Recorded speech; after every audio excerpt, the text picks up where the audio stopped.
Assalamualaikum warahmatullahi wabarakatuh. Selamat pagi, salam sejahtera bagi kita semua. Pada hari ini kita bertemu kembali di pertemuan 12 dan masih dengan materi yang sama, yaitu analisis rangka batang menggunakan metode titik buhul. Langsung saja kita masuk ke contoh soal. Pada soal berikut ini terdapat sebuah struktur rangka batang dengan perletakan sendi dan perletakan roll, di mana jumlah batang dari atau jumlah membernya adalah sebanyak 14 buah dan reaksi yang tidak diketahui ada 3 buah, yaitu dari tumpuan roll dan sendinya.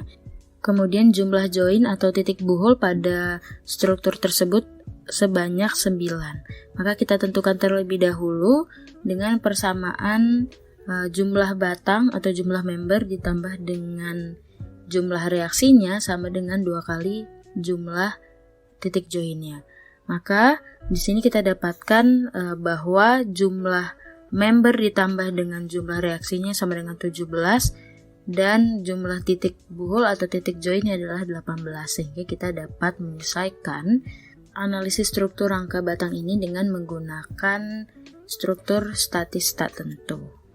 Selanjutnya kita lanjutkan dengan menghitung reaksi perletakan terlebih dahulu pada tumpuan A dan tumpuan B dengan sigma momen A dan sigma momen B sama dengan 0. Lalu kita dapatkan nilai VB atau reaksi VB-nya sebesar 3,5 ton dan reaksi di VA sebesar 3,5 ton, 3,5 ton. Lakukan kontrol dengan mengecek kesetimbangan vertikal menggunakan rumus sigma V sama dengan 0, dan jika sudah 0 maka perhitungan reaksinya sudah benar. Kita lanjutkan dengan tahapan kedua, yaitu menghitung gaya pada tiap-tiap join. Kita mulai dari join A, di mana pada join A ini terdapat 2 buah gaya batang yang tidak diketahui, yaitu batang D1, di mana batang D1 ini merupakan batang diagonal, sehingga kita proyeksikan terlebih dahulu batang diagonal ini menjadi batang arah vertikal dan batang D1 arah horizontal. Maka pada sigma H sama dengan 0, kita dapat mengetahui bahwa nilai batang D1-nya adalah 4,9497 ton.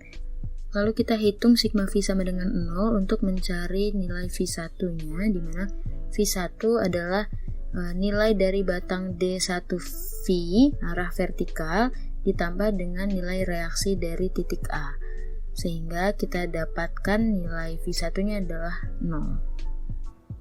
Kita lanjut ke join berikutnya, itu join C, di mana pada join C ini ada 2 buah gaya yang tidak diketahui, yaitu V1 dan A1.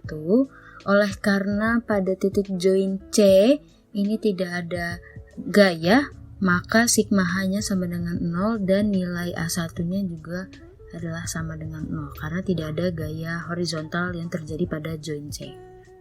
Selanjutnya kita menghitung gaya pada potongan II seperti pada gambar berikut ini dengan menghitung 2 batang pada segmen yang dipotong agar kita dapat informasi gaya batang untuk memudahkan perhitungan pada segmen yang lain. Sehingga kita hitung sigma momen H sama dengan 0 untuk mencari nilai A2, maka kita dapatkan nilai A2 ini sebesar 3,5 ton batang tekan.